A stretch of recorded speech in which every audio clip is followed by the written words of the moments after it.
Hello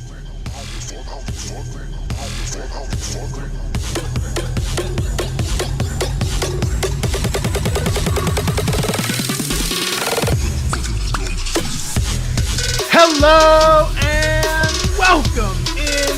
I'm your host, Pat Bradley, alongside my co-host, Carl Mann, and this is the Three Man Rush Podcast, a casual NFL gambling podcast from some casual NFL gamblers. It's week 9 of the NFL season, and thank the heavens it is, because week 8 was a wild one. So before we go any further, let me bring in my friend and co-host, Carl, Mr. In the Green, professional gambler himself. Just kidding. We're not professionals. This is not financial or gambling advice. Carl, mother flipping man. Break it all down for me. What's going on, man? Week 9, we are here. Week 9 is here. Week 8 was good. Week 7 was good. MLB was good. Thanks to the Braves pulling it out, representing for all of America. Cash money. That's Let's right. Go. For real. Dollar bills, y'all. So, yeah, it's been good. We're on a hot streak. So, honestly, this would be the week to fade me because I'm not even really confident in my picks this week. But there's nothing like kicking off a podcast by telling our listeners to fade our picks. I love that. It's actually how I kind of felt last week going into week 8. We said it before the podcast. I might have even said it. I don't even remember if I said it live, but I really didn't like last week was a wild time. Yeah, super, super weird. And then we saw it play. I mean, you were really confident and you did really well. I actually did pretty well as well. So we'll get to that. But I just like crazy things. Like the Bengals can't lose to the Jets unless Mike White really is, like the parallel Tom Brady in this alternate universe that we just entered. I don't know what happened. Zach Wilson gets hurt by the Patriots and shatters the reality as we know it. I don't know. Mo Lewis, Tom Brady, we're all over again. We were watching that game separately, but also on different sides of it. So the text thread between the three of us, which I guess we should address that also. It's 2-man pod again this week. Yeah, that text thread was a little wild because you were like, "Yeah, well, I bet the Jets," and I was like, "Why would you? Like, why?" The Bengals just throttled the Ravens, and I had a nice, fairly decent chunk of change in a parlay, but it's fine because Tom Brady, of all people, ended up screwing me later on against freaking Trevor Siemian. We'll get to that one in a little bit as well. How about our Lions? The Lions. Oh my God! All right. So speaking, literally, I was gonna throw this in our quotes, but why not do it now? Because when our good friend Dan, who if you listen to the podcast, we like to listen to him because he hosts the 3-Man Rush Review podcast, which is available only if you talk to him in person. He listened to it late and just sent us a text that was like, you all picked the Lions? What? And we were like, yeah. We were so hyped too. I was like, this is the week. I think it was like 32-6 at that point too. Like there was no hope behind it. I tossed the Lions into a couple of things just for fun, and it really, really did not work out in my favor. So yeah, we're not going to talk about it anymore.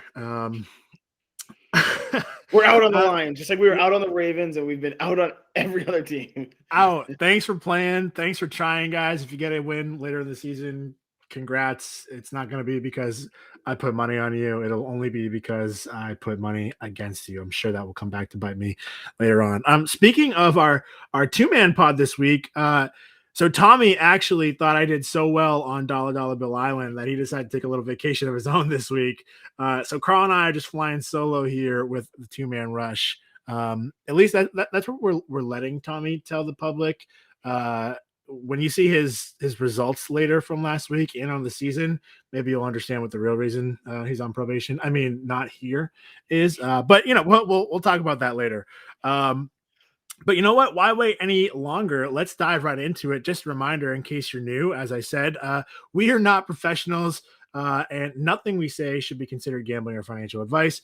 We're just a bunch of idiots who bet on football and have fun talking about it. And then, of course, format of the show, we are breaking down every single game across the NFL schedule, making picks against the spread, and giving you our favorite and best bets of the week, as well as a full-blown parlay party at the end. So make sure you stick around for that.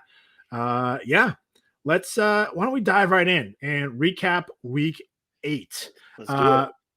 So mentioned Carl and I both had a really nice week here. We both ended up going 9-6. So congrats on the tie there, buddy.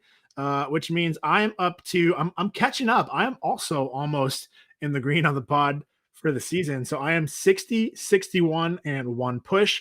And Carl just further extended his above 500 record. So right now he's sitting at 63, 58, and 1. And then poor Tommy, we really laid into him last week about how in last place he wasn't even able to pull up the rear because that's what was set for a few weeks while I was gone. And it didn't get any better. After going 6-7 in week 7, he went 5-10 in week 8. Really tough break for Tommy. So, we sent him and said, go have some pina coladas on the beaches of Dollar Bill Island. And he checks in at 53, 68, and 1. Speaking of Dollar Bill Island, why don't we hit the music, get some coconut drinks, and make a trip down there?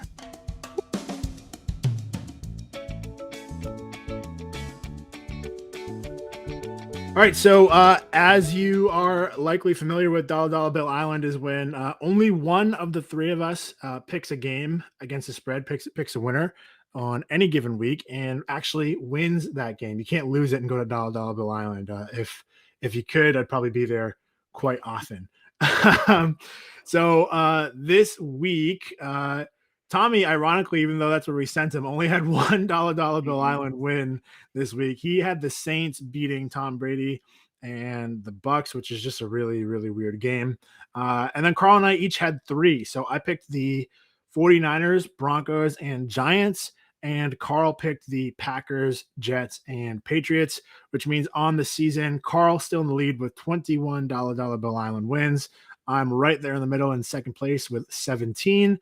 And then behind me is Tommy with 13 on the season. Carl, we keep laughing because we're doing pretty well week after week in the Dollar Bill Islands, but we're winning multiple times with different teams, right? Which I guess that's literally the definition of Dollar Bill Island. We couldn't both have the same DDBI because then that's not what it would be. Well, but it's just funny that there's so many of them. So we're disagreeing, but still winning. Right. I don't know. I just think it's interesting. Yeah, I said last week after we did our best bets, I was like, I want to re-record the best bet segment and just give my Dollar Bill Island potential picks as my best bets. And I personally just bet them. That's how I ended up being positive this week, is because I was like, oh, okay, we were different on these 3 picks. I'm just going to throw some money on it. It's been working out. If you look at my weeks, I've had honestly 2, 3, 4 Dollar Bill Islands each week. So it's if I have 4 potential for Dollar Bill Islands and I go 2 or 3 out of the 4, it's a good week for me. Plus the other bets I'm confident in. I mean, obviously I'm confident in everything I bet on, so why not? It's real money. and it's funny because we definitely make different picks for the podcast than we bet in real life. But I don't know. I wasn't going to bet the Giants to cover against the Chiefs, even though I felt like it was very possible. I wasn't going to bet on the Broncos or the Niners, but they all hit for Dollar Bill Island. So interesting nonetheless. You mentioned those best bets. So we're going to move right along into our best bets and recap week 8. So, also bidding farewell to Tommy. We checked in on the island and he wasn't even awake. Too many pina coladas. So enjoy those coconuts, buddy. We'll see you when you get back. In week 8, I should have known that all of my braggadocious, pompous, just rubbing it in on the podcast was going to come back to bite me, because I came in dead last this week on our best bets. And after I had a perfect 6-point week the week before, Carl just had to, well, you didn't one up me, I guess, but you tied me. So you also had a perfect week. You hit all 3 of your best bets for a full 6 points. Tommy also beat me because he hit his first round best bet. So he got 3 points. I would have done a lot better if the Bengals had not lost to future MVP Mike effing White, as we like to refer to him. But nonetheless, here we are. So I pulled up the rear with 2 points, which means on the season, I am holding on. Carl, you made up ground this week. I'm holding on to a very slim edge here. I have 26 total points in our best bets. Carl right behind me at 25. And poor Tommy, drink up, buddy. 16 points in the best bets. Yeah. I just want to shout out Josh Allen and the Buffalo Bills for hitting that backdoor cover on third down and it wasn't even third and goal. I don't think they could have got a first down if they got to the 1 foot line and not scored. I would have been pissed, obviously, but shout out to Josh Allen for just diving in the end zone to get that backdoor cover. I didn't think it was possible after watching that whole game. I texted you and I was like, well, you were a little worried about the other game situation at that point. I was kind of preoccupied losing my mind about the Bengals. Yeah. And I was already in the green at that point, based on, that Jets victory and the Packers game earlier in the week, to be honest. But I was watching that, not safely in the car on my phone while I was driving. Sitting on the dashboard, no crimes here. I was listening to it through the radio with the visual also there. The visual was also there somewhere. Exactly. Maybe, so potentially. I was going nuts. And I texted you guys. I was like, holy shit, backdoor cover. Pulled over and texted us, right? No Henry Ruggs situation. It was one of those. It was one of those things where I did that talk to text in the Brilliant. Sure. Brilliant. Yes. Well, you know what? Now that we've recapped our best bets, I think it's time to move on. I would like to move on from that awful showing. So, you know what? Why don't you show me the money? Let's go. Show me the money! Jerry, you better yell! Show me the money! All right, our best bets draft of the week. You know the drill at this point. We do a 1, 2, 3 snake order draft. We're giving you our best bets of the week. Why do we do that? Because we tell you there's a lot of stay away games that we don't like to bet in real life. So you just get an idea of if the three of us are going to go to the sports book or, go over across the border to New Hampshire, get some milk, and shout out to you, DraftKings, for letting me do that. What are the 3 games that I'm really interested in, you're really interested in, Tommy's really interested in, which ultimately gives you 9 picks for the week. Sometimes we disagree. Sometimes we're in agreement, which is great for you when that happens. But Carl, you're going to lead us off this week. And we're just going to fill in the gaps here for Tommy, who sent us a list of his best bets. So we'll see what's available for him. We'll try not to snipe those right out from under him as we go along. But definitely not. Lead us off. Yeah, for sure. So I get a little quick talking point along with this bet, but we talked about it a little bit before. I'm taking the Saints -6, hosting the Falcons here. And, I'm obsessed with the DVOA rankings of different things. The Falcons are the only team in the league, regardless of their record. They have 3 wins on their record. The only team in the league to have a negative DVOA for each game of the season. So individual game, week by week, they've had a negative DVOA. So they're not performing up to standard every single week. Saints are at home.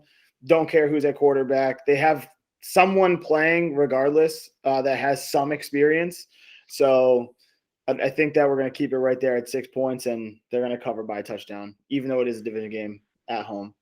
So for those uninitiated that aren't quite familiar with DVOA, ultimately, the Falcons having a negative DVOA every single week really means they should not have won a game yet this season. They should be 0-7. Ultimately is what it comes down to, right? Maybe you can explain that a little bit better. Yeah, so basically it doesn't necessarily mean that they would have lost the game, but they underperformed up to expectations in that game. So even though they did win the game, they didn't play well versus an opponent that they should have won a little bit easier to. Or vice versa, in the games that they lost, they didn't perform up to standard. Even though they lost, they probably should have played a closer game. So it takes into account every single play of the game, every different scenario. So for example, if it's 3rd and 10 and you run for 8 yards, it's not the same as it being 1st and 10 and running for 8 yards. 3rd down, you ran for 8 yards, but that's because defense was probably paying for a pass. You needed to get 10. You didn't even get it. You got 8, so you're still punting the ball. 1st and 10, 8 yards is a huge difference. That sets you up for a whole better drive situation. So everything takes into account different formats. I don't run the DVOA. I pull it from a website. However, I use it in my formulas, and that's what I look at. So if I'm looking at a team that has not played up to expectations week by week by week by week, even though they're playing a team that's slightly injured at quarterback, I don't think the drop-off is as big as we think it is. I'm going to take the Saints at home in that matchup all day. Makes sense to me. Shout out to Football Outsiders there for some really cool DVOA and numbers, of course. Hashtag not a sponsor, but if you want to, so I don't have to pay for that subscription service, feel free. Hit us up, Football Outsiders. What up? All right, I'll handle Tommy's first round pick here. So this one's interesting. So Tommy likes the Cardinals this week, and when he originally sent us his picks, the Cardinals were 2.5-point favorites. By the time we looked at it to enter it into our outline, they were a pick 'em. And now at the time of recording this podcast, which is a little bit later than we normally do, we're recording on a Wednesday this week. We usually do it on our Tuesday nights. So a little bit more information. The Cardinals are now favored by 1.5. Carl, I'll let you decide what line we're going to give Tommy here. But either way, he likes the Cardinals basically to cover by a field goal. And if we give him a little bit less, maybe we can do that. Yeah, you know what? Let's just be generous. He's struggling. We should just give him the pick 'em. I know he's not here to defend himself, but we'll give him the pick 'em. Chances are if they're going to win, hopefully, for all of our sakes, it is by more than a field goal. And if they lose, they'd be losing outright. So let's just hope there's nothing in between that 0 to 3 range. So there's no issues. Let's just hope it's a straight win or a straight loss. And then if we do have to work it out for the next podcast in terms of the ranking, we'll give Tommy a little benefit of the doubt, unless he goes 10 wins on this week, and then maybe we pull it away from him. Yeah, he just doesn't need those points. Yeah, he doesn't need those. So. Powered by pina coladas there, Tommy. Exactly. All right. So again, if you're adding to the books right now, I think the fluctuation there is I'm pretty positive the fluctuation is due to Kyler Murray and his injury status. We saw him get banged up at the end of that Thursday night game last week. Of course, with that game being on Thursday, he got a little bit of extra time to recover in advance of week 9. It looked like he was going to be out. We might talk about this a little bit later, but since we're on the topic, I think Jay Glazer reported that Kyler Murray's ankle injury looked like it could be up to 3 weeks that he was out. And then today, Wednesday, Kyler Murray was at practice, says he thinks he should be good to go, but it's going to be a game time decision. Who knows what that means? But if Vegas moved the line back in favor of the Cardinals, hypothetically, it means that they are, they have the same information, maybe even better information than we're getting publicly, and that Kyler Murray is probably going to play. The fact that it's not like a bigger spread, it was only 2.5 to begin with, but it didn't move back to 2.5. So there's probably still a question mark. We'll find out. Pay attention to the injury reports because you definitely, if you like the Cardinals, you don't want to bet them if Kyler Murray is not healthy. Who did we say was the backup quarterback? Colt McCoy. 35-year-old Colt McCoy. I had no idea this guy was still in the league. I think he's thrown 13 passes over the last 4 seasons or something like that. It's probably more. I don't even remember. I looked at it yesterday. It's not a lot. It's never a good sign. College great Colt McCoy. Yeah, Texas legend, Texas forever. Okay, but it's never a good thing when you say, who's the backup? You have no idea who the backup is. And then you find out and you say, wait, that guy's in the league. Never a good sign. So wasn't he on the Giants for a little bit? I feel like he's bounced around everywhere. He's bounced around. He's definitely bounced around. Doesn't last. He played for the Washington football team for 3 years. Yeah, it was crazy. Know. I think it was, I don't know. It was either it's probably post RG3, maybe pre RG3. I have no idea. Mid RG3. Yeah, mid. Who knows? That was always a battle. All right. Anyway, Kerrigan RG3. And then Kirk Cousins take over. How do you like that, Colt? Sorry, we're just making up. We're just starting rumors here, off the rails entirely. So back to business. Running trains. Running trains. This is a runaway train right now. With my first round best bet, I'm going to take the LA Chargers. Oh yeah, we're doing that. I forgot. We are doing that right now. I'm going to take the LA Chargers. They are favored only by 2 points over the Philadelphia Eagles, which is really interesting to me. And so if I could talk this out for a second, I think the logic is probably we were all high on the Chargers at one point, and then the Chargers looked pretty bad. Was it the Ravens before their bye week? I think. Yeah, I believe so. Kind of got blown out. They go on the bye. They come back, have a home game against rookie quarterback Mac Jones and the Patriots, who have struggled. And I think a lot of in a lot of the public's eye, like if you're not watching the Patriots every week, you're probably not realizing how plucky and how much fight they really have.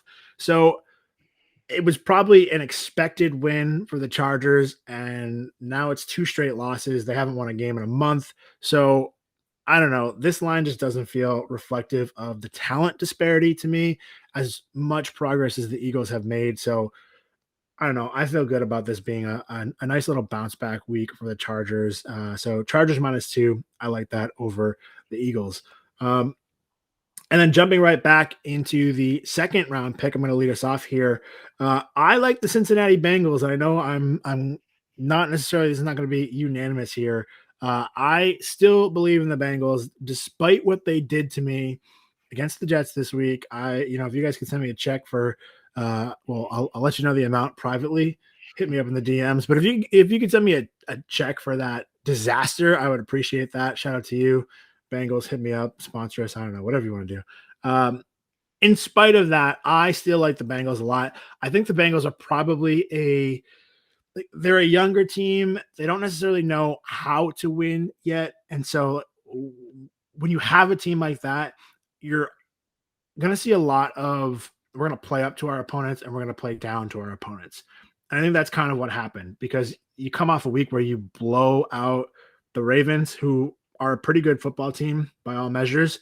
And then you lose to the New York Jets, who are not a good football team by all measures. That's what we're getting. So divisional game against the Browns. And we saw this week that one-armed Baker Mayfield is not even better than Ben Roethlisberger, who is really just a big blob throwing a leather ball around without much success. So I don't know. I like the Bengals. Give me the Bengals. And I don't think Odell Beckham Jr. is going to be on the team by the time they play this game either. So doesn't look good there. So give me the Bengals -2.5 over the Browns. Yeah, beautiful. Don't love it, but it's your pick, not mine. So beautiful. Don't love it. It's going to be Tommy's pick next, and he's actually had the Chargers as his number 2 best bet potentially. Obviously, again, Pat just took that with his best bet, so he's going to ride with the Cowboys. Are we giving him 10? Are we giving him 9.5? Are we giving him 9? What's the spread right now? I think it's 9 right now. So Tommy's gotten some points. So Cowboys -9 right now. So lucky you, Tommy. Cowboys -9 for Tommy. We'll talk more about his reasoning as we get into like our full picks, but just know that Tommy is taking the Cowboys this week for his best bet, number 2. Coming around to me, I'm going to go with the Baltimore Ravens -5.5 or 6. Don't really care. I think it's going to be more than a touchdown. I'm pretty high on the Ravens. When everyone left that bandwagon early in the season, I kind of wrote it out. They're at home, and that's kind of my thing, is I really want to take a lot of home teams now, even though I don't know the actual record of home teams against the spread. Probably not in my favor, honestly. I'd rather take underdogs at home than favorites. There's just not a lot that I like this week. So because it's under a touchdown, I'm going to take the Ravens. The Vikings have been good, but they just lost to a Cowboys team that, I don't know. Who'd they start at quarterback again? Cooper Rush. We didn't even know who it was last week when we recorded the podcast. So Cooper Rush, legendary Cooper Rush. Yeah, Cooper to Cooper. So if we can have that happen in a primetime game, I think the Ravens can take care of business at home against the Vikings. I think the Vikings are a good team. My numbers say otherwise, and we have to make picks. That's our job. I guess more or less it is on this podcast. So shout out to you, Anchor by Spotify, our first ever sponsor. Shout out to you. We can call it a job. Oh yeah. And then because I get to double dip here as we loop back around, I'm going to take the Bills. Disrespectfully here, you changed the line to 14.5 on me. Not sure if I like it at 14.5. It's just the real line. Since we talked about this, since we put the outline together, the line has moved to half point, which you know what sucks for you. Screw this. I'm not taking the Bills. I'm changing my pick on the fly. I'm taking the Titans. It's probably even a riskier bet. Probably not even a smart bet, but I'm going to take the Titans minus Derrick Henry on the road versus the Rams. It's going to be a tight game, over a touchdown spread. Right, correct. 7.5. 7.5 points with over a touchdown spread. Off the bench, Adrian Peterson filling in at running back. I don't even know if he's going to play. Don't care. Give me the Titans. I'm going on the fly. Might regret it, but it's my 1 point bet.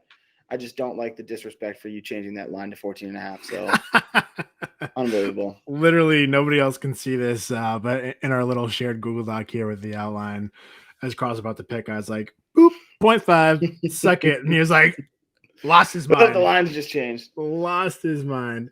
Well, speaking of losing our minds, actually, this isn't a bad pick. So Tommy's last pick here, he likes the Raiders -3. And you know what? I think he might say that Las Vegas has lost their mind because the Raiders are only favored by 3 points against the Giants, which is weird, right? So the Raiders are in New York this week, which means on neutral ground, this is essentially a pick'em in the sports books' eyes. I want to say Las Vegas's eyes, but this is the Vegas Raiders we're talking about.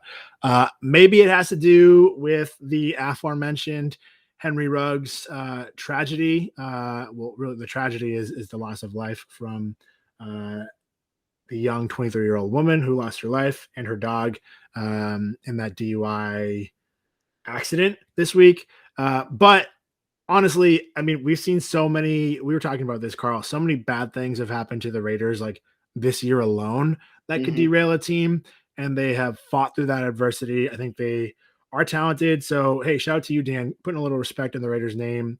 Raiders -3. That's Tommy's 1 point pick. I like it. I like it too. We'll talk about that later. Hashtag spoiler. All right. And then for my pick, I like the Houston Texans here. I'm kind of surprised at the spread. So the Texans are underdogs, and they are getting 6.5 points in Miami facing the Dolphins. I mean, I think this is like the who did or did not get Deshaun Watson, like revenge game, maybe. I don't know. But what I do like for the Texans, as bad as they are, they do show some fight. I think they showed a little bit of fight at the end of this LA Rams game in week 8, where they put up like 22 unanswered points. Did they cover? Was that a backdoor cover? I think they. I think it was close. Depends on what line you closing. Had. Yeah, I was gonna say by the closing line, I think it was 16. I think it would have been a push. But like our earlier lines and like our podcast, I think we had like 14 or something like that. Yeah. Yep. So I like the fight in the Raiders. The Raiders, the Texans. I like the fight. Friend of the pod, Rex Burkhead, out here trying to throw passes. Friend of the pod, Rex Burkhead, who unofficial friend of the pod, but like podcast fan favorite for us, of course. And obviously, who jumped David Johnson in the depth chart out of the blue this week after David Johnson was going to be the quote featured back this week. So, shout out to you, whoever puts those stupid ass fantasy football blurbs together. Yeah, for real. Screwing up my whole DFS roster. Completely. Was that your best Tommy impression right there? Or? Yeah, I like to sneak it in. I was just trying to let the listeners and the viewers remember, like, hey, there used to be a third guy here that used to throw these things in. used to throw these things like Rex Burkhead occasionally throwing passes for some reason out of the backfield. But the biggest reason that I like the Texans this week, besides the fact that I think it's two bad teams with too much disparity, like this should probably be a 2.5, 3 point spread. The Texans very well might get Tyrod Taylor back this week. It's looking like that's a possibility. Lingering hamstring injury, so I guess you never really know, but he's been out for 2 months now, so you have to hope that the hamstring is healed by now, enough for him to be able to play the full game.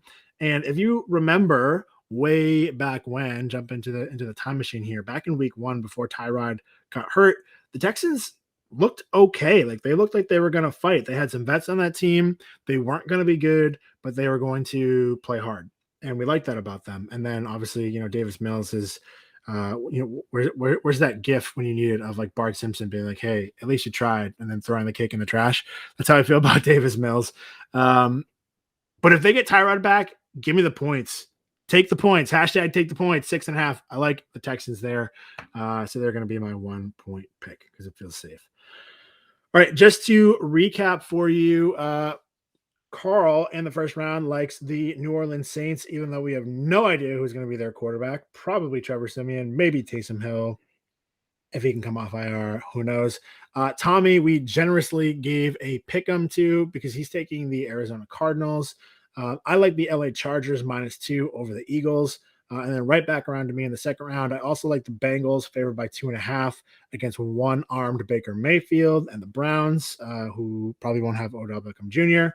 Tommy is taking the Cowboys, and they are favored by 9 points, 9.5 points. What do we decide? 9, I think. Carl is taking the Baltimore Ravens. We're just gonna give Tom. This is all Tommy's picks that we have to like figure this shit out. Like, so you know what? Tommy, We'll give him 9. We'll give him. That's all you have to cover. Forget the hook.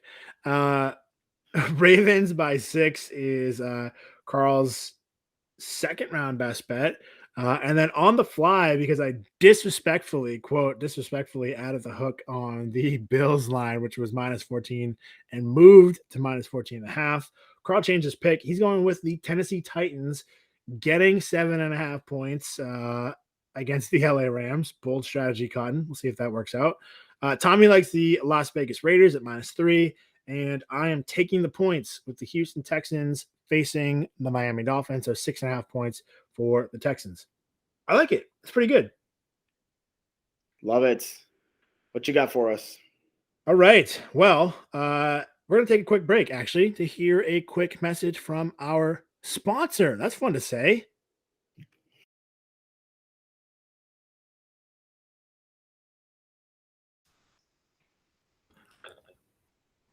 Thanks, Pat.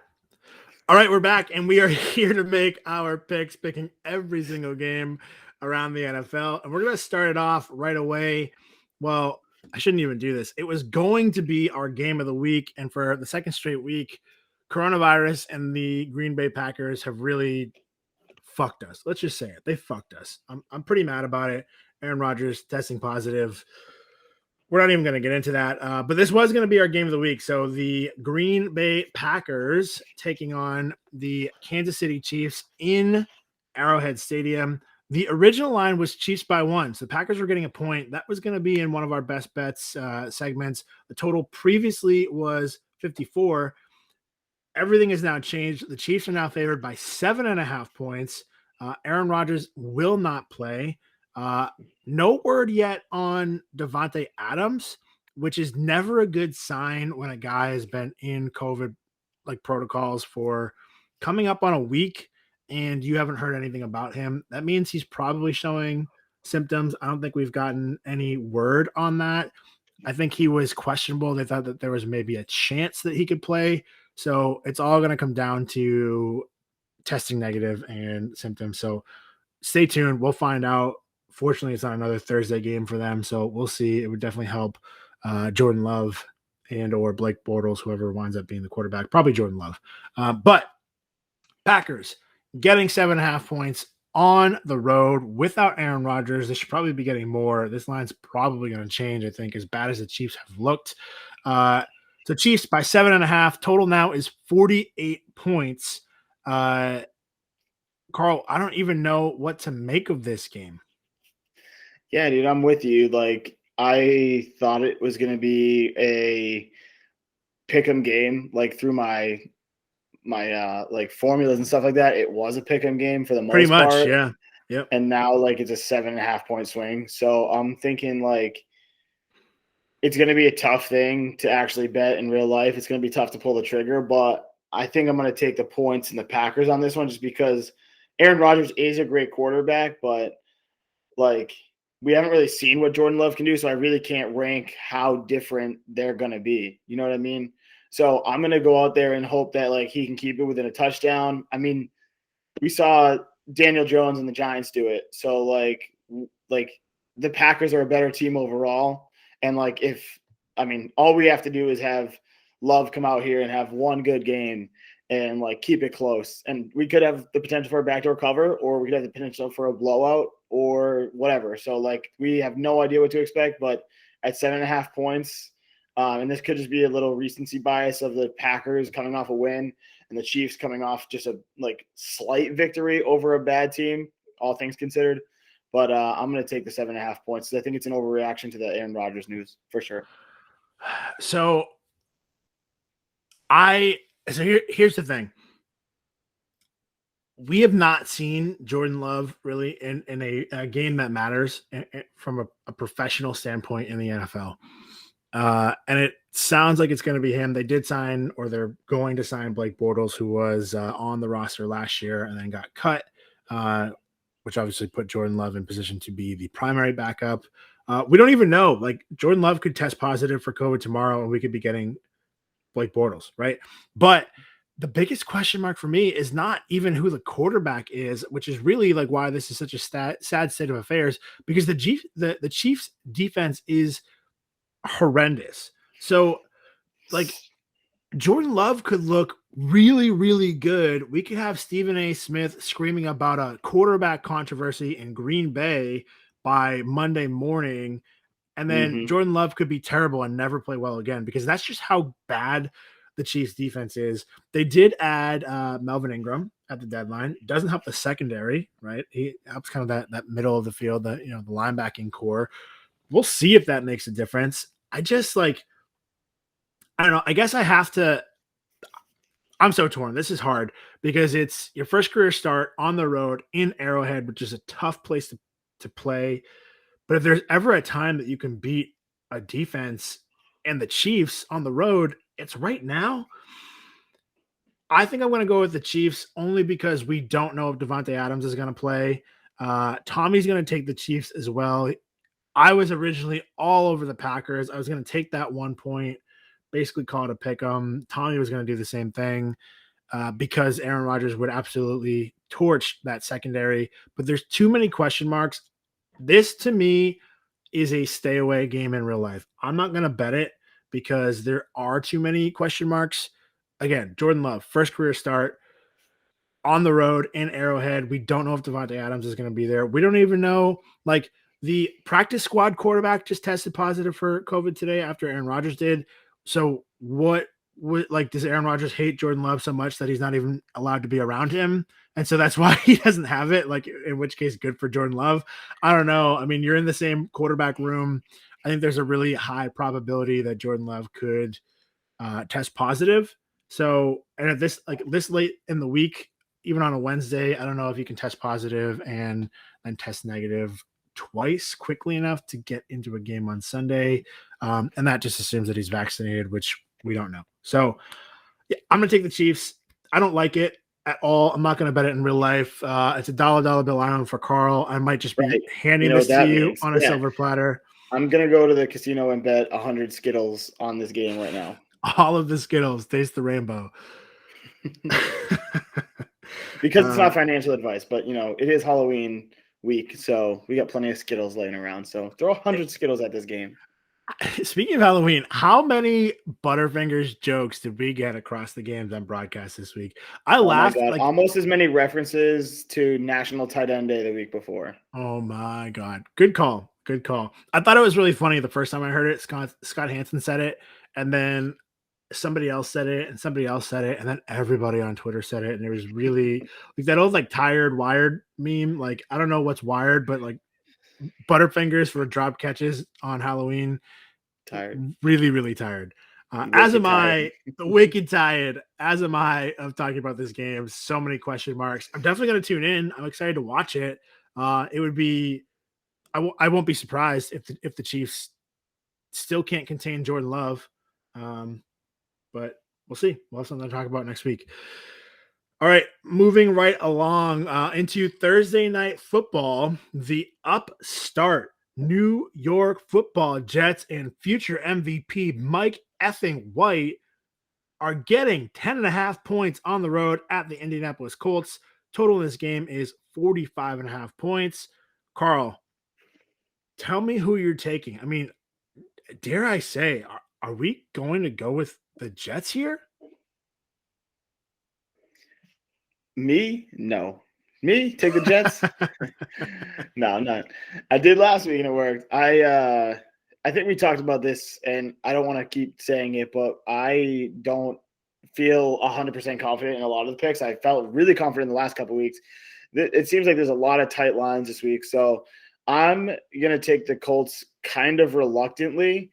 The 10.5 is something I won't touch in real life, but I do have it projected to be a slight value because I have it projected at like 13.5. So again, 13.5 over the 10.5. I got to take the Colts just based on my numbers. But like we've seen, the Jets could come out and win a game that they shouldn't, and they could also lose by 50 the week before. So who knows what Jets team you're going to get? I mean, last week was their victory on the season, or at least for this part of the season. So I'm going to take the Colts here for the podcast, but unless it gets to 10 or below, probably not in real life. Tommy agrees with you. His quick little blurb here was just that the defense is rounding into form. Carson Wentz be damned. So, which is fair. Carson Wentz, pull the Wentz. We're going to call that a Wentz again, throwing a dink and dunk tip pass interception, from the end zone for a defensive touchdown. That was great. Carson Wentz blew a lot of bets for people there. But I'm actually going to disagree here and break one of my cardinal rules, which is just not to bet on bad teams. And I'm going to do it in real life too. I'm going to talk about it a little bit later about how I'm doing this because it's never comfortable to bet on a bad team. But I asked you guys last week, did we feel better betting on the Jets without Zach Wilson at quarterback? We didn't know who the quarterback was going to be. We all decided that it must be Joe Flacco. And then Joe Flacco was not even active for the game, I don't think. And then Mike White. So Josh Johnson briefly went into the game, which makes this all the more impressive because Mike White got hurt, helped off the field, and then magically recovered, came back, and still was the leading passer in week 8. I saw a guy win like $13,000 on a ticket for that because he bet him to be the leading passer, which is crazy against the Bengals. Just crazy. That's throwing your money away, but good for him. He won a lot. Mike White, 400 yards passing in his first career start. Only other quarterback ever to do that is Cam Newton. And I don't want to say that I was right here because I don't know if it's a proud thing to be right about, but it was an addition by subtraction, as Tommy likes to say, right? Because taking Zach Wilson out of the equation made a difference. And Mike White managed the game and, dare I say, was above average, those 400 yards. I mean, I don't know what else I can say about him. He really helped them win the game despite getting hurt. So Mike White, I don't know. I'm taking the Jets here against the Colts this week. You're getting 10.5 points. You're riding that high. I mean, classic trap, right? Short. So for the pod, I'm taking the Jets plus 10.5, dollar bill island. Maybe I'll regret it. We'll talk about how I'm going to bet that in real life later because I actually already did it. Probably going to regret it. But we'll talk about that and we can move on. Mike White though. Mike effing White. That's right. I can't even fathom that. All right. Moving on to our New England Patriots, who are favored on the road. This line, is it 4 points now? I think we saw it at 4 points somewhere. I've seen it 4, 3, 3.5. Yeah. Right. So we'll call it 3.5. 3.5 points at the Carolina Panthers. Total here is only 41 points. A couple of question marks here. Not the least of which is the starting quarterback for the Panthers, Sam Darnold, whether or not he's going to play. Still a question mark, right? He got hit. He had 2 really big hits back to back, and you saw him get picked up, right? And it was one of those, I got hit so hard that I don't want you to touch me. I want you to just leave me there. Athletes, basketball especially, run over, help a guy up, pat him on the ass, be like, all right, good job. Keep going. Let's roll. And that's one of those moments where you're like, no, please leave me on the ground. And he had 3 teammates go pick him up, be like, because he was rushing, he was trying to make a play. So they're all hyped. They're like, good for you, we got your back. And they pulled him up, and his head just dropped. It was on a marionette on a string. He was a limp biscuit. Literally a limp biscuit. And I was like, oh fuck. And I saw you saw it in the hit. I was like, holy shit. And then his head drops, and I'm like, he's not okay. He has no idea who his mama is or where he is, what's going on. And he did not return to that game, diagnosed with a concussion. So he's in the NFL's concussion protocol.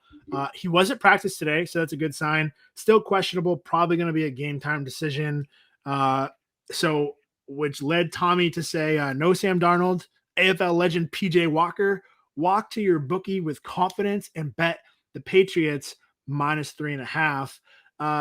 I don't know if he's going to be alone on that or not. Carl, you can tell me. But the good news is that, good news for the Panthers is that it looks like they're going to get Christian McCaffrey back. Seems like barring any setbacks for the next couple of days in practice, he is going to play for the first time in a month, which is never good news for any team, but especially the Patriots, who tend to just get torn apart by players of Christian McCaffrey's skill set. Yeah, for sure. I projected it like 4 to 4.5. So like 3.5 sucks. It's the same like 10. It's like the 10.5 earlier with the Colts. It's like that half-point hook is killing me. Don't want to take it. But like I just need some positive news to come out of Carolina. Like Sam Darnold's going to play, or like Christian McCaffrey absolutely 100% playing, and then people will see like, okay, he's 100% playing. Because right now it's like, oh, he's just coming off IR. Like he's practicing. Like he's able to play this week, but like he's not guaranteed to play. So like I just need a report to come out to swing that line 3 or less, and then I'm jumping on it. But taking the Patriots for the podcast at 3.5. But if I can get it anything 3 or less, I'll take the Patriots. And even if it gets lower, closer to like a pick 'em, I might even just go straight money line, because at that point, it's not worth paying 110 for like 1.5 points, but I could do like 120, 125 for a straight up win. I would be remiss not to mention Tommy's favorite topic, which is a revenge game. And we got Stephon Gilmore revenge game playing the Patriots just about a month after he was traded. This is actually going to be his first game of the season. Actually, no, I'm sorry. He played last week. He played in week 8. So his second game of the season, but his first against his former team, the Patriots, and Bill Belichick. He didn't go into a ton of detail, Gilmore, that is, today when he spoke to reporters. They had a kind of a pool call with New England reporters. He did hint that it didn't end well with Bill Belichick and the Patriots. Had a couple, it's just business, blah, blah, blah. But also was sure to mention, I didn't really like the way that they handled my injury. I wasn't able to play in preseason, and they said that I was. So they were upset. Like, he kind of got dragged. There's some motivation there. Of course, as a cornerback, the one thing that you can control is making a play if the ball is thrown your way. And we'll see what the game plan is. You never know how dumb Josh McDaniels is going to be. But I imagine there's going to be a little bit more of like a game management than like taking shots on this Carolina defense, which is pretty good, right? So for me, the mindset is you have two defenses that are fairly equal, right? Patriots have a pretty good secondary the way that they've performed according to the numbers, although you couldn't always tell based on how they get burned sometimes. But they've been better, right? They've definitely improved over the first 2 months of this season. And then it comes down to like who's the better quarterback and who's going to make more mistakes. I like Bill Belichick versus Sam Darnold, but then I definitely like it against, like seeing ghosts. I definitely like it against PJ Walker, who knows? Maybe he's an upgrade over Sam Darnold, who kind of hasn't been playing super well. If Darnold plays and they cannot contain Sam Darnold and they let him run because all of a sudden Sam Darnold is a rusher, look out, because this game could evaporate really quickly for the Patriots. But for now, I think they're going to be conservative with the game plan. I think that's all they're going to need to do, because I don't think Carolina is going to score a ton unless it's just dink and dunk to Christian McCaffrey and he tears you up with yards after the catch, yards after the tackle. Fundamentals have hurt the Patriots this season, and I should stop talking about this because I've been going on way too long about our own team. I'm going to take the Pats because I just think that Belichick versus PJ Walker, with everything else being equal, that's going to tip the skills. So we'll see, which means we're all in agreement here. Always kind of a scary thing, but we are all taking the Patriots to win by at least 4 points and cover 3.5. All right, moving along. This is kind of a crappy game this week. The Buffalo Bills favored by 14.5 points. Sorry about that, Carl, not 14, over the Jacksonville Jaguars. The Bills are on the road in this one, and the total is 49 points. We'll kick this off with Tommy, who likes the Bills. He mentioned that he got burned last week with the 15-point backdoor cover by the Bills in that 15-point victory. But this time, Tommy loves to talk about those divisional matchups and the second time you play a team and the adjustments that you make, and that being kind of flipping the script a little bit, if you will. So this one isn't a divisional game, so he thinks the Bills are going to easily win this one, which means that the Bills should win by 15 points. I will say Tommy had this at 14 points when he gave it to us, but that's too bad. We're gonna keep it at 14.5 here because it's only a little hook. Carl, you didn't like it for your best bets. Are you gonna change it here? Are you gonna go with the Jags? Not gonna change it. I'm gonna stick with it, but because of the numbers. But I told you this separately, and I'm going to read this off to you. It's called the Manning curse, okay? The Manning curse. So if you're not familiar with this, the Manning brothers, Eli and Peyton, have like a Manning cast where they live stream during the Monday Night Football games, and they bring on like former players, current players, whoever, right? Travis Kelce was on in week 1. Chiefs lost in week 2. Russell Wilson was on week 1. They also lost in week 2. Gronk was on in week 2. They lost in week 3. Stafford in week 3, lost in week 4. Brady was on week 7. They just lost this past week in week 8. And do we know who was on the Manning cast this past week? That would be one Josh Allen in the third quarter this week, Carl. That is correct. And who does he play for?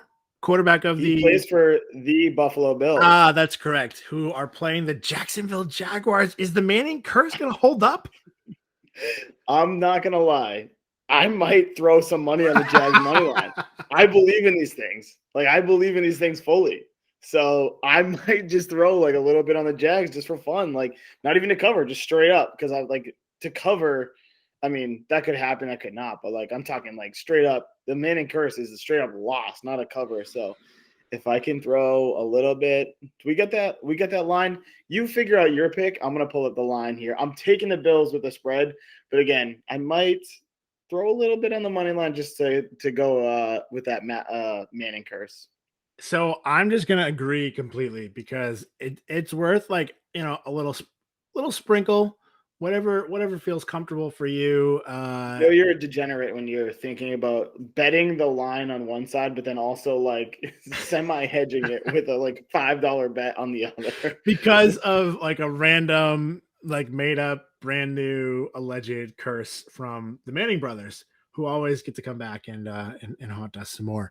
I agree. I'm gonna take the Bills to cover here, because they, for the most part, have taken care of business, and like more than taking care of business, like they have blown out bad teams repeatedly this season, except for the Steelers, who are a bad team and they lost to. Still don't understand it. But I want to take the Bills. I mean, I just don't even see a world where the Jaguars cover, which means that they will. I don't think that the Bills will lose, so maybe we'll break the Manning curse. But if the Bills lose this week, we're not even picking games next week. We're doing an hour and a half on the Manning curse and breaking this shit down because it's just uncanny, supernatural shit. Did you figure out that line there? Plus 650. Plus 650. So if you bet 10, you'd win 65 plus your 10, so you'd collect 75.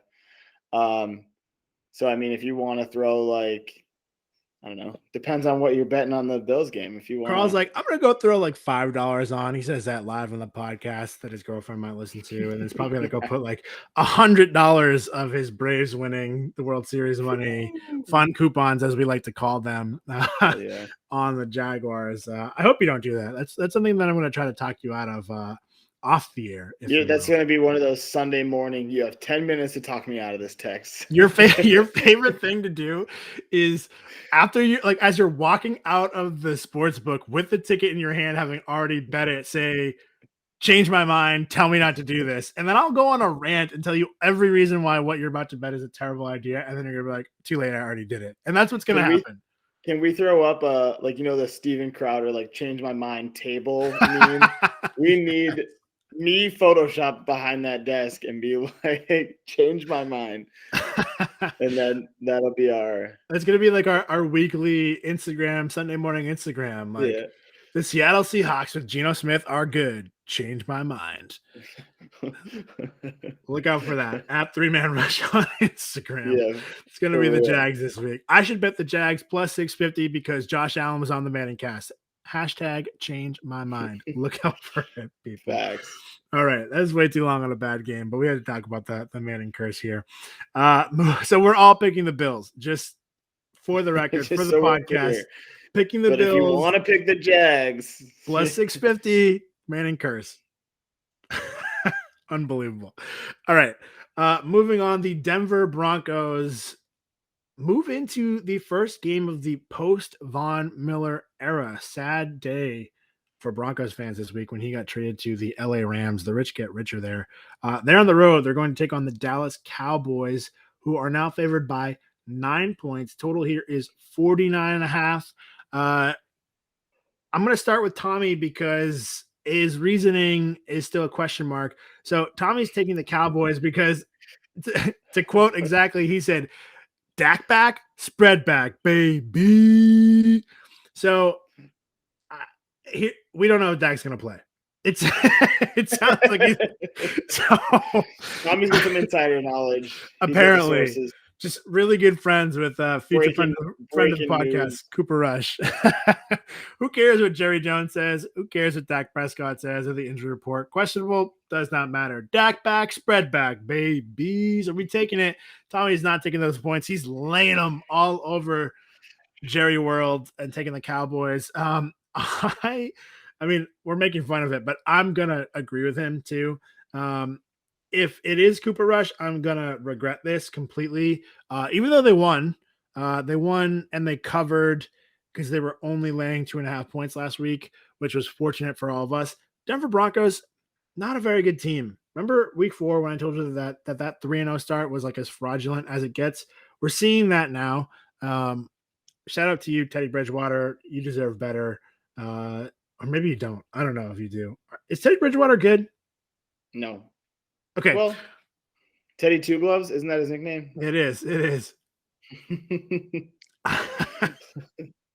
I don't know. Regardless, I'm taking the Cowboys. Do you trust a quarterback that throws with a glove on his hand? Willingly? Absolutely not. Absolutely. And then my second question is, if he has a glove on his throwing hand, is it necessary to have a glove on the other hand? It's like going golfing. If you were golfing, you saw someone like baseball batting gloves, like just both hands all the time, putting with it, you'd be like, this guy's trash. It's the same in the NFL. He's got no swag. How do you make it to the NFL, make that much money, and have no swag as a starting quarterback? And as we all know, swagger is worth at least a couple points on the spread. So maybe if Teddy took off the glove, I have a swagger ranking. It's just like, yeah, like if he took the glove off, like, maybe this would be only Cowboys by 6. So actually, Teddy, do me a favor, take the glove off and give me a couple of points back. I would appreciate that. Have my people call your people. We can set something up. If you do it, maybe you could be, we could work out like a guest appearance on the 3-Man Rush podcast at some point.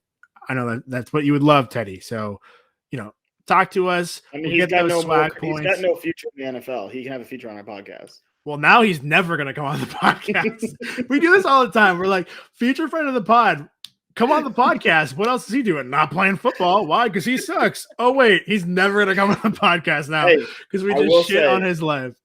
There is no established 3-Man rush curse yet. I mean, the Mannings have a show, and it's clear that they're sabotaging seasons by bringing people on. Like, if you come on our show, who knows? It could launch your whole career. Like, this could be the turnaround. Teddy Bridgewater out of the NFL.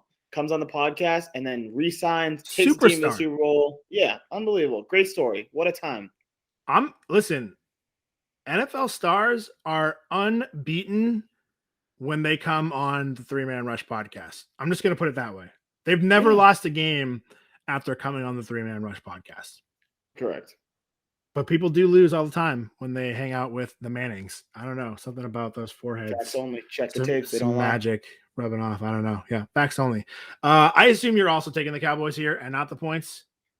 100%. Yep. And it's under 10, and it keeps actually dropping down, which is beautiful for me. The lower it goes, the more I'm on it. Teddy just released the Velcro on a glove, and Vegas was like, give him a point. Give him a point.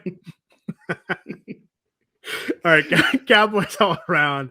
Cowboys. -9. Book it.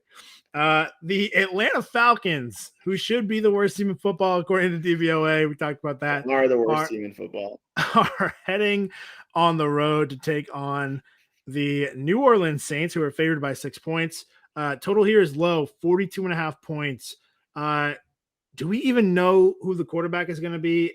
Like, I don't know. Taysom Hill didn't play last week. Teddy Bridgewater could be the quarterback of that team and win. Which is saying something, because that guy wears 2 gloves, including on his throwing hand. This guy goes to the bathroom with 2 gloves on. We're on a different game. The Atlanta Falcons have statistically 3 wins. They are estimated, based on Football Outsiders projections, to have only won 1.7 games. So they are half as good as their record shows. Not a great look. Saints, towards the top of my list here, they are 5-2. They actually projected the estimated wins at 4.9, so they're right on point. So I don't know how you could ever pick the Falcons here. Even though it's a divisional game, we don't know who the quarterback is going to be. I just think this is like God. And Kamara, I feel like we talked so much about Kamara in the last couple of seasons because of fantasy. I feel like I'm going into Tommy territory, but like I feel like we haven't seen a crazy Kamara game yet. Do you know what I'm saying? I do. And we definitely haven't. And I think like he was getting like almost 50 points in fantasy every week. He was rushing for like hundreds of yards and 3 touchdowns. It was like Derrick Henry numbers before Derrick Henry just got hurt. You would know because he ran all over you in the fantasy football championship for my team when I took you down a couple years ago. All right, this podcast is over. Cut the tape. For anyone watching, that was a nice little. Hello and welcome into the One Man Rush podcast. I am never going to get a quarterback hit, but I'm going to make some NFL picks for you tonight. All right. So, Pat, what do we think about this game? Yeah, Alvin Kamara we haven't seen it from him, which like is not surprising. I don't think that means that Kamara's not as good as we thought he was. I just think like when you take away a Drew Brees and a Michael Thomas and all the weapons that they've had on offense, and you don't really replace it with anything even average, and you could say like maybe Jameis was about average this year until he tore that ACL this week, which sucks. I feel bad for him. Against his former team, no less. We didn't talk about that like revenge game narrative last week. That extra sucks for Jameis. Thoughts and prayers to you. Friend of the pod, as we know, Jameis Winston. I don't know. You take away all those extra weapons on the Saints offense. It's hard. Like you're just like you put the spotlight in Madden on one guy, right? Like, and then like they're not going to do anything that Bill Belichick take out your best player, except like any coach in the NFL can figure that out when you're playing the Saints. Just take away Kamara, except for Bill Belichick, ironically enough, who let Kamara tear him up this year. But that's neither here nor there. Yeah, we haven't seen it. I don't remember what your point was. We're off the rails a little bit. I think my point was like for the Kamara like game, I think like this could be one where he just absolutely goes off and like has one of those like throwback Kamara games. Like you said, like it obviously helps. Like there's no doubt about it that like you have a great quarterback, great receivers. It opens up everything else and like getting him the ball in space, making plays because you can like draw the defense downfield.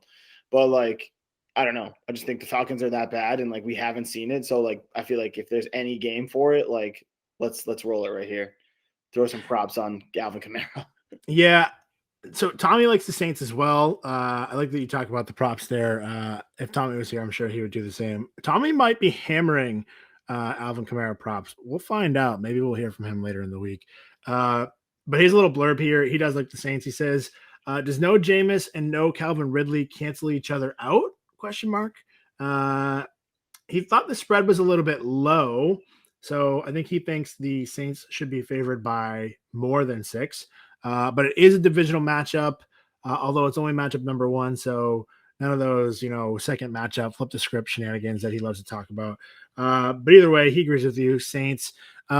If it were another team starting that quarterback and facing another team, like I would probably not take the Saints here with as big of a number as 6 points because I don't like love that, especially because we still don't know who the quarterback's going to be. But as you just said, Falcons just performing well below average at every stop this year. They're now without Calvin Ridley, which is only going to make that offense more difficult to move the ball, right? Like look at Kyle Pitts. They're going to try, and like Russell Gage, like you're going to feed guys like that the ball. Cordell Patterson, Mike Davis, like maybe we'll talk about props later, but I don't know. It's a good defense against an offense that is underperforming and just lost its best player, who is truly a difference maker at wide receiver in Calvin Ridley. So I'm going to take the Saints as well. We are all in agreement there. All right, moving on. The Minnesota Vikings are traveling to Baltimore to take on the Ravens. Ravens coming off a bye this week, and they are favored by 6 points. Total here is 50. Tommy loves that the Ravens are coming off the bye. They're at home off the bye. Given what we've seen from the Ravens, especially that secondary that just gave up a ton of points, got blown out by my Bengals, and the potent offense of the Vikings that we've talked about ad nauseum over the last couple of months. Tommy does think that this could potentially have shootout potential. Potential. Good job, Pat. But he's still going to take the Ravens to cover essentially by a touchdown, right? 6 points. I'm going to let you go first because I haven't made up my mind. I don't love that. You know what I also don't love now that I think about it is that if you go back, other than the Packers-Chiefs game, which we probably would have been aligned on had the line not changed. I mean, I've picked the same picks every single game so far, if I'm not mistaken. So that I think we all have. No, well, except for the Jets. I picked the Jets. Otherwise, we've all agreed on every single pick to this point. Yeah. I'm still going with it. I'm on the Ravens.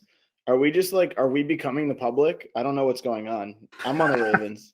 But I already made my kind of case for this a little bit in the best bets. I just think a little like let down spot from the Vikings last week versus the Cowboys. And I think that the Ravens are like one of my top teams in the league. So I'm taking them at home. If it wasn't at home, I think I'd be on the other side of it. But I do think that the home team has a little advantage here. So I don't like 6 points. I don't like 6 points, but I'm going to take the Ravens. I feel like this has letdown potential, but I do. Of all the coaches in the NFL, like I think we have a lot of bad coaches in the NFL. Like I've had this conversation with you. Like there's a lot of coaches in the NFL, and I think there's like 5 of them that are good, and like 2 of them maybe that are like really good. I think John Harbaugh is probably one of those like above average top 5 coaches. Coming off of the bye week, I'll take the Ravens. We'll just leave it there. True. That's another valid point. Yeah. Coaching matters in this situation. So, I mean, it always matters, but you get what I'm saying. All right. So we all agree. Ravens by 6. Tough for all of us. All right. The Cleveland Browns and one-armed Baker Mayfield, what's the over-under on the amount of times that I say that in this podcast, are taking on my Cincinnati Bengals, who are now favored by only 2.5 points. Love that for me. Total here is 47. Tommy likes the Browns. He thinks he is. All right, so for the podcast, he's taking the Browns, who are getting 2.5 points. Love that if you like them. Clear stay away game for him. He was sort of surprised that the Bengals were favorites after last week. But he also said, sigh, give me the Browns and the points, I guess, which really just screams confidence to me. I don't know how you interpreted that. Sounds pretty confident. I disagree. I've said it here. I said it earlier. One-arm Baker Mayfield, worse than Ben Roethlisberger, and that is saying something. So I'm taking the Bengals.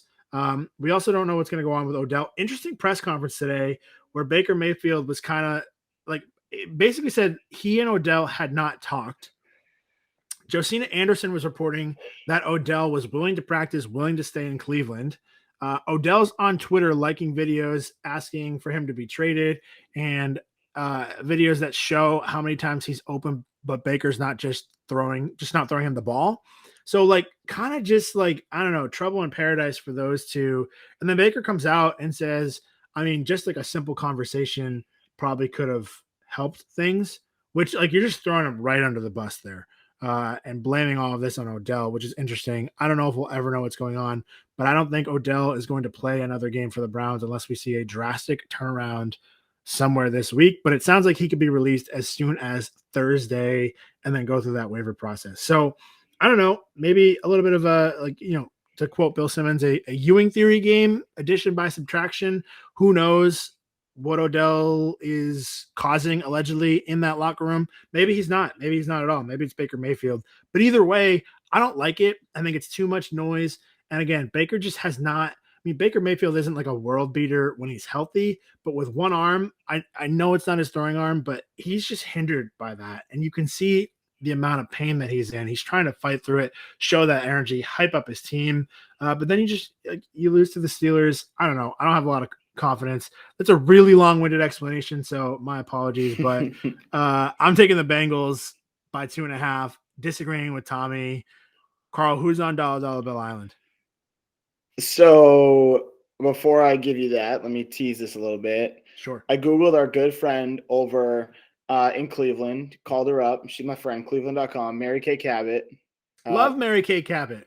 We love her. She's, we would actually love her to be a friend of the pod. We mention her every time we talk about the Browns. It seems like we're going to her. You can't think about the Browns and like looking up any sort of team information without going to Mary Kay Cabot. So absolutely. Mary Kay, come on the pod. Absolutely. Please. We should tag her in this when we post it. 100%. We'll cut this clip and send it right to her. But she's reporting that like it seems like OBJ might have played his last snap. It's just a matter of how to end it. That's the headline of the article. But it does seem like Jarvis Landry, even though he's a friend of not our pod, but friend of OBJ, they go way back to college days. That he still is all in on the Browns. So like him and Baker Mayfield, if they can still have that connection, yeah, it sucks not to have OBJ, and yeah, there are distractions, but if they can go out there and just like take care of business, and honestly, if Baker has someone to rely on, like OBJ, like Jarvis Landry, who's not really caring about like his personal friendship with the situation and more focusing on the business side of like winning football games, then I feel a little bit better about this. So I'm actually projecting the spread to be a 7-point favorite for the Browns. So I am actually going to take the points easily here. And I would probably put a little bit myself on like a money line, depending on where the line goes for value wise, because we're talking about picking against spread right here, but some of the bets we make aren't always the ones that we play in this. We talk about this all the time. So I do like the Browns, and it lines up perfectly for a good bet for me. One thing that I will add here, because I was thinking about this as we were talking about Odell, and I was like, well, who's going to replace Odell? Like Donovan Peoples-Jones is hurt. You have Jarvis Landry, obviously, but the Browns are really a running football team, and even more so with Baker hurt. Like they're going to double down on that, and I think they have to this point. Interesting to note, I just looked up really quickly to see, hey, where's Cincinnati in terms of run defense? Allowing under 100 rushing yards per game, 94.4. That's 7th best in the league, which is crazy to think about. 25 teams in the NFL are allowing over 100 yards a game on the ground this year. Kind of wild to think about that. But Cincinnati, good run defense against the best rushing offense in football in the Cleveland Browns. So something's got to give this week. I guess we'll find out. Well, I'll throw some couple things out there real quick, which is like we've been talking about like football outsides, DVOA and stuff. For weighted DVOA, which weights a little bit more like the recent games heavier than the previous like earlier season games. Cleveland's at number 6 at 15.2. Cincinnati is actually down on that list in a negative spot. They're actually negative 2.5, ranked 21. Looking at offense, we'll go defensive DVOA for the Bengals. They're ranked 13th, also negative DVOA at 1.4, negative 1.4. Cleveland offense, so we're talking like offense of Cleveland versus the defense of the Bengals. Cleveland's ranked 5th with 13.5% offensive DVOA. Estimated wins, Cleveland only has 4 actual wins. They've estimated here on Football Outsiders for them to have 5.5, and Cincinnati on the opposite end of that spectrum has won 5 games, and Football Outsiders project them to only win 3.8. So it seems like there's a little imbalance there. I hope I'm not swaying you because I would love to take these points away from you. But something to think about, like numbers don't always mean the outcome of the game is going to come out that way because it's any given Sunday. But it seems like there's a lot of stuff pointing towards the Browns, and that's why my numbers are where they're at, is like all those different things. Yeah, I feel like you can argue both sides of those numbers, right? Because like in theory, the Bengals are playing below what they are capable of. That's what those numbers say. On defense, at least, right? So they can be better defensively, and they're already, in terms of rushing yards allowed, 7th in the league. So if they can improve from there, and they're one of those teams that we talked about, like you're going to get up for big opponents and down for a Jets team. I think this is a big game for them. It's a divisional game. It's the Browns, who a lot of people like to win that division, the two of us included. I think they get up for it, which means maybe that DVOA goes in their favor and they play above their potential this week. So you did not sway me. I'm going to stick with the Bengals here. Took them in my best bets, and I will gladly stake my flag in Bengals $1 Bill Island in week 9. Beauty. All right. Moving on. That's going to be a fun game too. In that 1:00 slate, I believe. So a lot of other games going on at that time, but that might be kind of the marquee game of the 1:00 slate. What is not a marquee game on that slate is the Houston Texans taking on the Miami Dolphins. We talked about this in best bets a little bit. Dolphins favored here by a whopping 6.5 points. I mean, okay, 6.5 points. That's crazy. Total here is 46.5.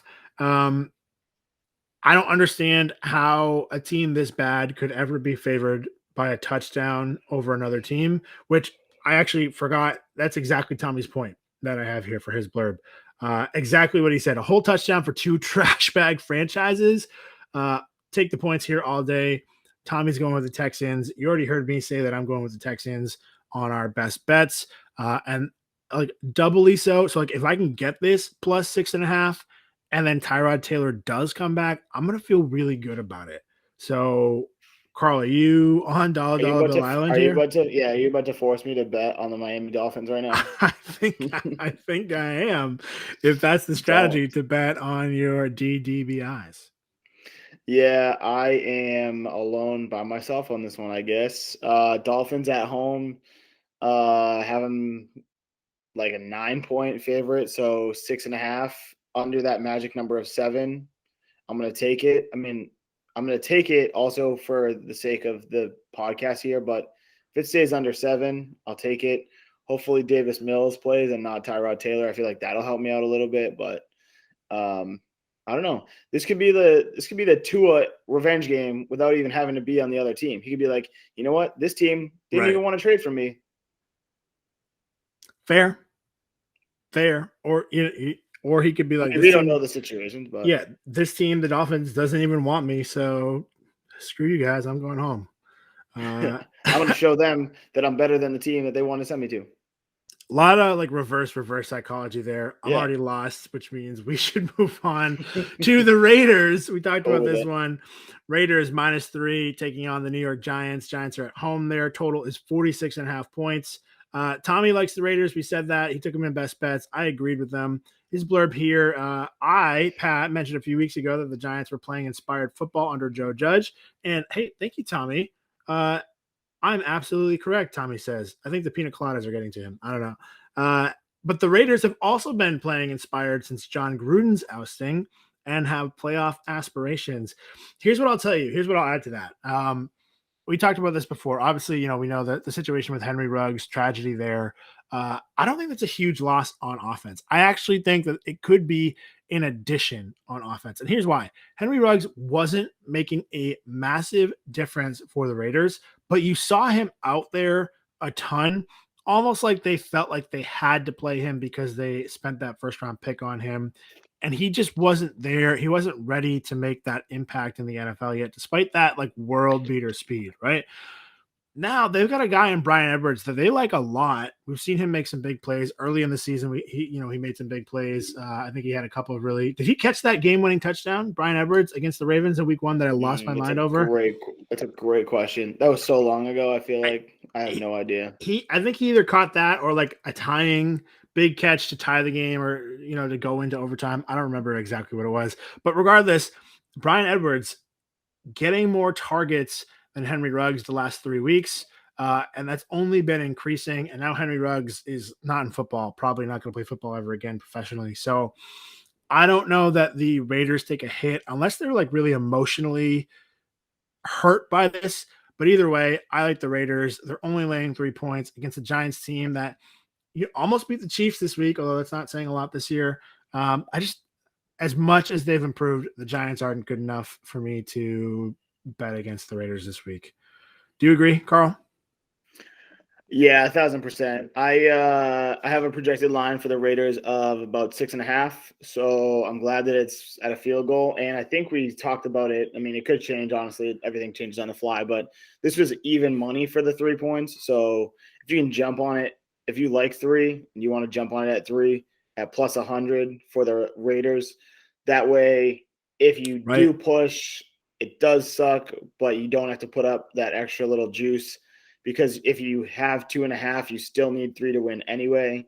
So I would take it at 3. If it's down to 2.5, I'll still probably take it. But 3 and plus 100 is good for me because I think it's going to be higher than that 3 points anyway. I'm okay with a push.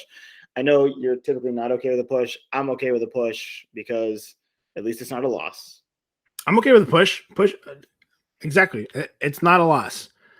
Anything that doesn't lose me money, I'm okay with. Good. Okay. So Raiders all around. A couple more games left here on the schedule. So moving right along into the 4:00 games. You already heard earlier how I feel about the Chargers and also that Tommy was going to take the Chargers. Actually, this is really weird. I think Tommy might have had, I don't know what I'm looking at here. It looks like Tommy might have seen the Chargers as underdogs in this game and the Eagles as favorites. I'm going to double check that really quickly. So, Carl, you tell me what you think because I was on the Chargers. We heard that I like them over the Eagles this week. Give me your take. Yeah, Chargers are definitely favorites. I have them like in that same 6.5 point range that I had the Raiders in that last game we talked about.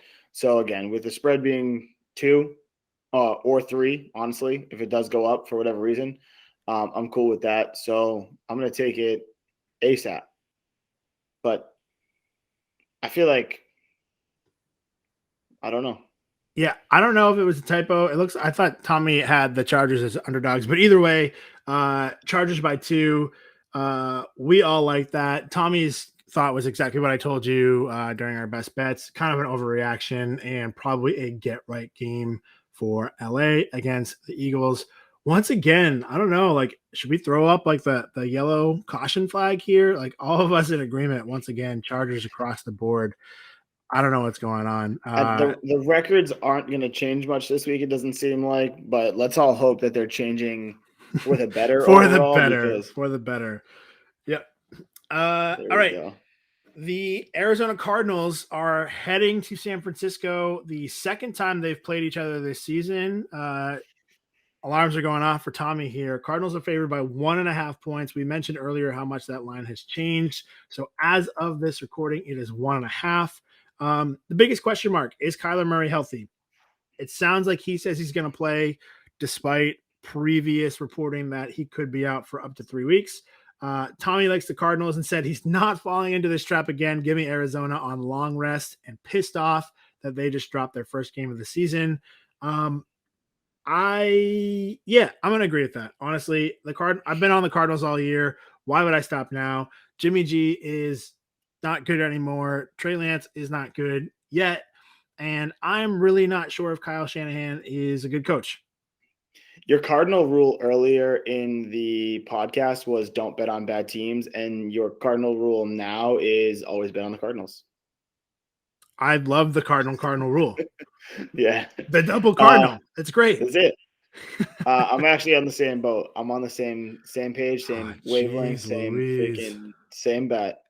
But that's because I make the line 2.5 for Arizona. So when it was a pick 'em, I was like, beautiful, nice.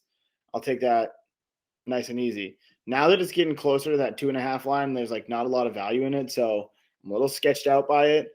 if there's any team that might be able to take an upset here, it'd be the 49ers at home as a dog, like a small dog. So not technically an upset, but, statistically, if you're an underdog, it is an upset. So I don't know. I'm on the Cardinals, but that's something that I wouldn't be surprised about if, again, not the Manning curse sprinkle, but like if you're on the fence here and you want to play the value side of it, you might be better off taking the 49ers, seeing what happens, and hoping for like a sneaky victory. I would say, I guess you should never bet and then hope that you win. You should probably have like a good feeling and idea. But so don't do what you do. Correct. Just kidding. It all depends on Kyler to me. And like, even if Kyler plays, I don't know, he was limping around there, and that JJ Watt playing. No, JJ Watt is out for the year, I believe. So that's not good. That's not good either for my Cardinal rule. I don't know. Cardinals are just really good. If it's Colt McCoy, I don't know what to tell you. I do know what to tell you. Don't bet the Cardinals if it's Colt McCoy. All due respect, I'd rather be like wrong and apologize to Colt McCoy than wrong and lose money because I bet on Colt McCoy. That's like the Cardinal rule, because it's like a Cardinal rule is that the Cardinal rule is to bet on the Cardinals, but the Cardinal rule is also not to bet on bad teams. But I think that also applies to bad quarterbacks, which is what Colt McCoy is. So that's like a triple Cardinal. And right now, like, if you don't like math, I just lost you completely. Tuned out of the podcast. Inception? Yeah, like, is that Cardinalception here, starring Kyler Murray as Leonardo DiCaprio and Colt McCoy as his French girlfriend or something. I don't know. Okay. Is that the right movie? Was that Wolf of Wall Street you just referenced, or was that actually Inception? No, that was actually Inception. Okay. Leo's in both. All right. And he has a hot girlfriend. He does. That's Margot Robbie in Wolf of Wall Street. Ooh. That sounds like a French name. That's a French-ass name, Yvonne.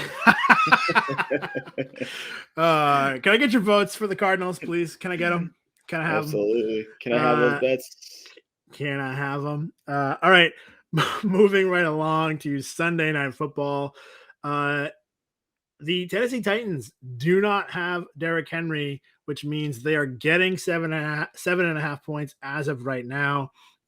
This line opened at the Rams by 4.5 before Derrick Henry's injury news came out. Again, I don't even think I said that. The Titans are on the road to face the Rams. The Rams are favored by 7.5. Total here is 54 points. So this line opened at Rams by 4.5. Titans have been playing well. And really only some wonky losses, right? They had the COVID game, the first game of the year, and then that Jets game, they didn't have Julio or A.J. Brown, and that's the only two losses they have. They're right there for the best record in the AFC. Now, they may not have Julio again. Derrick Henry is out probably for the season. There's maybe like a small chance he could come back by like week 17, 18, to be determined. But if they're out of it at that point, right, like why even do that? And you took the Titans on a whim because I changed the hook on the Bills game and the best bets. So my question for you now is, are you going to stick with the Titans here? Can I flip-flop? Am I allowed to do that? Am I allowed to have one pick here and one pick there? It's our podcast. Do as you please. That is true. Yeah, I project the spread to be somewhere like 6.2. That's not accounting for any injuries. So now that I think about it, it was probably a dumb idea to throw it out there on a whim, but I'm going to stick with it. The Titans have actually covered the last 2 weeks, which is not a good trend to be on because typically everything regresses to the mean. And if you look at the projected or the estimated wins, like I mentioned for the other teams, the Rams actually, in their 8 games they've played, they're projected 7.8 wins. So obviously that's more than the 7 they have with the 1 loss. And on the flip side of it, Tennessee, they've won 6 games, but their projected wins or estimated wins is 3.8. So every point that I made for the Bengals-Browns game, I could make here. I'm just on the opposite side of it because I'm a dummy and I let my impulse pick the Titans in the best bet. So we're going to ride with it here.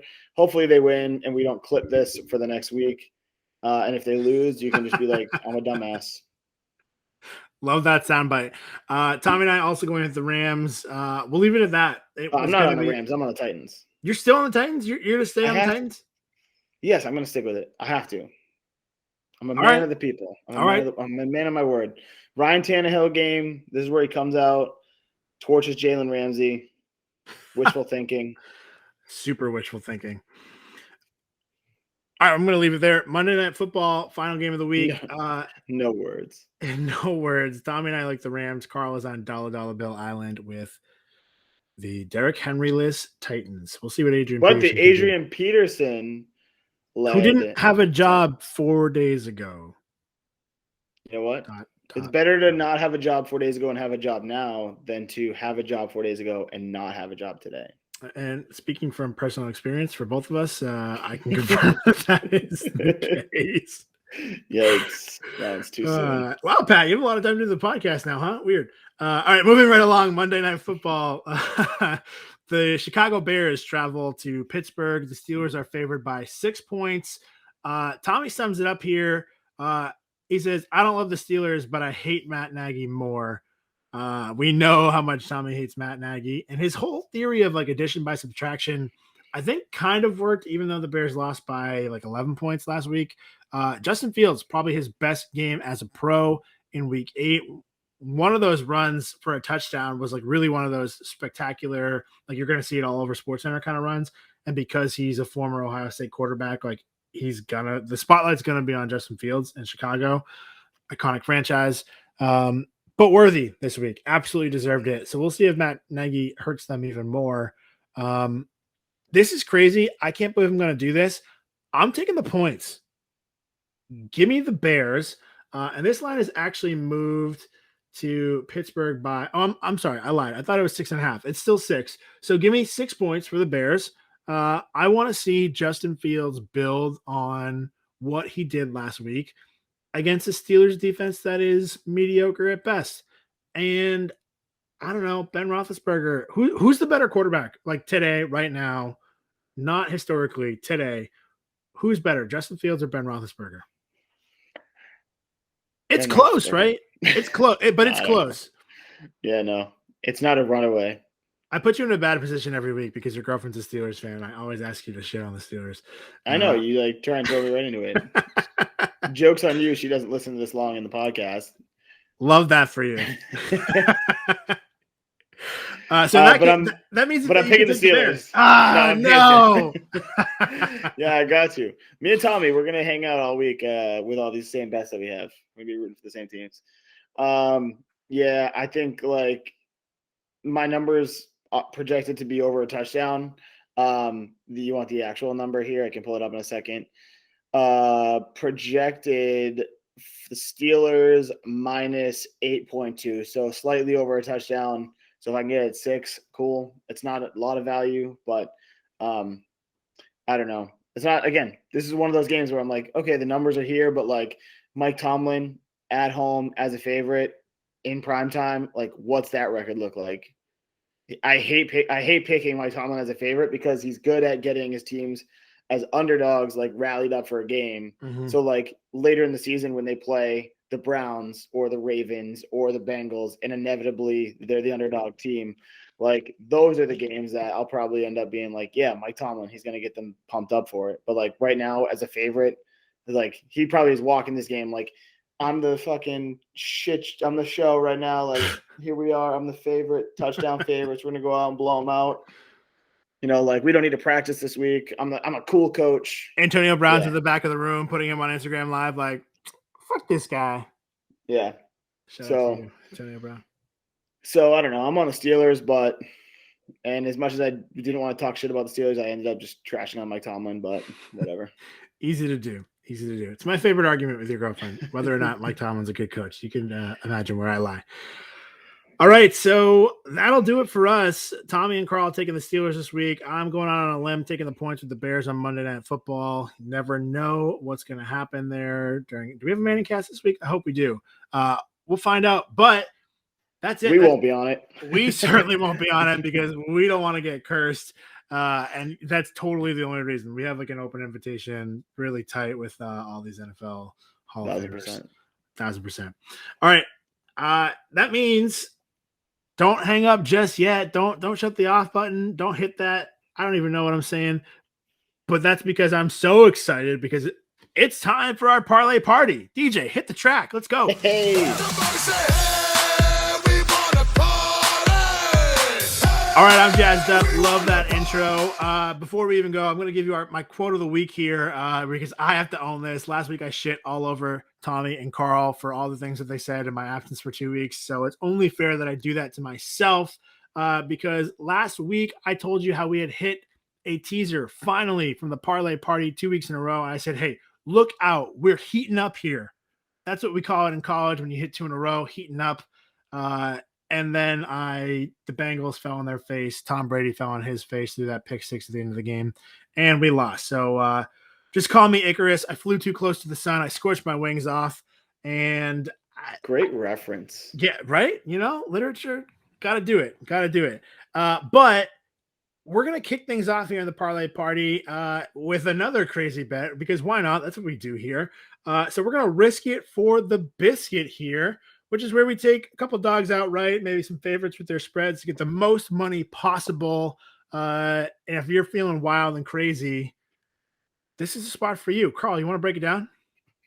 Yeah, I'm going to break it down. You want me to give you those picks? Yeah, why not? Let's go. Just so we're clear, we try and take everything as close to like a positive return as we can. So, for example, like a money line that's an underdog is going to give you a better return, and spread typically is minus 110. But if we can get it like plus 100, like we can here in the example I'm going to give, we'll take that as well again because it's going to give us the best odds as we parlay it here. So we are looking at the Raiders -3. Like we mentioned earlier on the picks, you get that plus 100 some places. So Raiders -3. Texans money line, that is plus 230. They are at Miami. I mean, I did pick Miami, but this is one of those teams where two bad teams, and if Texans can pull it out, it's going to be good for the bankroll. And then the last one is the Browns plus 120. Again, another situation where like Pat was on the Bengals, but we do think that there is some value on the Browns money line if you're confident in that and you want to try and get an extra. So obviously you can bet them individually if you like. You can bet them together in this parlay if you do it as a parlay. All three games combined would give you a return of plus 1352. That is 1352 plus 1,352. $10 would win you $135.20. And because the Manning curse, if you want to add on to that 3-team parlay, the Jacksonville Jaguars at plus 60. I did it right here. Plus 10,000. Yeah, it's plus 650. So if you add it to that, you would have a 4-pick parlay returning you plus 10,790. That's correct. Meaning a small $10 bet would give you $1,079.0. So wouldn't recommend throwing the Jaguars in that parlay. Does not make sense. But if you do and you win $1,000 because of the Manning curse, let us know. $10 bet. We want to hear about it. You'll be on the podcast if you're dumb enough to bet that and win. That's my guarantee.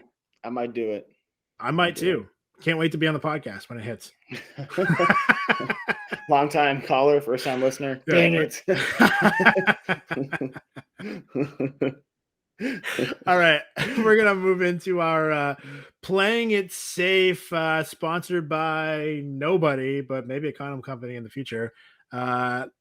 These are our best bets of the week. Usually, I like to try to make this as safe as possible. Lately, the way that I like to make things safe is by teasing it. I don't know if we can call this safe, but it's definitely a tease. So, DJ, hit it. You naughty. You teasing me, you naughty. All right, so I kept it simple this week. I didn't like a lot of the games. So my 3-team 10-point super teaser on DraftKings, that's a DraftKings special, 10-point change in the spread there. I took the New York Jets, whose money line right now, they're getting 10.5 points. and moved them all the way up to 20.5 points, which means all they have to do, all Mike effing White has to do is not lose by 3 touchdowns and extra points. Like, lose by 3 touchdowns, somebody miss the extra point, lose by 20. I don't care, Jets. Just, I don't know. I'm getting all those points. Carl hates it a ton. And I'm breaking my I hate it, but I also hate myself for not remembering that Chris Boswell got lit up last week for the Steelers. And they might be without a kicker, which could be good for the spread or could be really bad. Because if they score touchdowns and don't get the 2-point conversion every time, that's going to fuck me. And if they do get the 2-point conversion every time, it's going to help me. So I don't know. I didn't think about that until just now when you were like, hopefully that kicker missed. And I'm like, yeah, it'd be weird if they didn't even have a kicker. Like if you got jacked up by trying to throw a fake field goal pass because your coach is Mike Tomlin. He's an idiot. You know it's not good. I'm glad you brought that up because I'm sitting on the couch with my wife, Kelly, and she's sitting there just literally yelling in this game that she does not care about, yelling, "What are you doing?" And then like Boswell gets lit up. He didn't know who his should have been was. Roughing the passer. He's technically a passer in that situation. Should have been roughing the passer. There's a roughing the kicker penalty. Why didn't they call either one of those? He's both, and he's the kicker in a passing situation, like a double penalty. This is going to set you off even more. But the fact that, I mean, it's 2 separate games, 2 separate referee crews, 2 separate plays. But the fact that they didn't call anything on that play, but called in the Bengals-Jets game the unnecessary roughness, like leading with the head on 3rd down to give them a first down to win the game, is like unreal. Like if that play happens early in the game, you're like, damn, that's a shitty call. But like it's like in the first quarter, it doesn't mean anything. 3rd down to give them the first. How about those Jets? In the interest of keeping this podcast shorter than an extra 25 minutes, I'm gonna pretend we should do another podcast. We should do another podcast. Is that a teaser during the strip tease? I think we should next week. 3 podcasts. I don't know how many podcasts are we doing next week. 3 podcasts. As many podcasts as you want. 1.5 from the same podcast, and then a different podcast. So recording 2 podcasts, but uploading 3. Interesting. I like that idea. Maybe like that. Maybe we'll do it. Have the mid-season change, the mid-season adjustments after week 9. I mean, I shouldn't even give you the rest of this bet because that's a great teaser. That's the ultimate tease. That's the ultimate. If you stayed long enough to hear this tease, reach out to me. 978. No, I'm just kidding. Call me. All right, really quick. All these teams are getting 10 points in their spread. Jets move from 10.5 to plus 20.5. Cowboys are going from -9 to +1. Carl hates crossing 0. This was -10 when I originally picked it. So I wasn't going to cross 0. It was just going to be even. Call to pick them. But they are now getting a point at +1. And the Buffalo Bills, I did not factor in the Manning curse. So really, this could not be safe at all. I'm taking the Jets and a cursed team here from the AFC East. But the Bills go from 14.5 to 4.5. And that in total is -120. So I put more money than I should have on that one this week. And we'll see how that plays out for me. The Bills are going to be your Bengals this week. That's the game. The Jaguars, the Manning curse. That's it. It's 2 weeks in a row. Are you sure you want to do that? Is it really an NFL Sunday if we're not sending all caps texts screaming about the dumb losses that we may or may not now have to chase for the rest of the season? Absolutely not. You guys owe me a check, Bengals. All right, that'll do it for us. Please gamble responsibly. Remember to take points. And as Tommy would say, have fun at your sports books, people. Peace. Fun at your box office. Get your popcorn ready. Run those trains. Or don't. I don't know.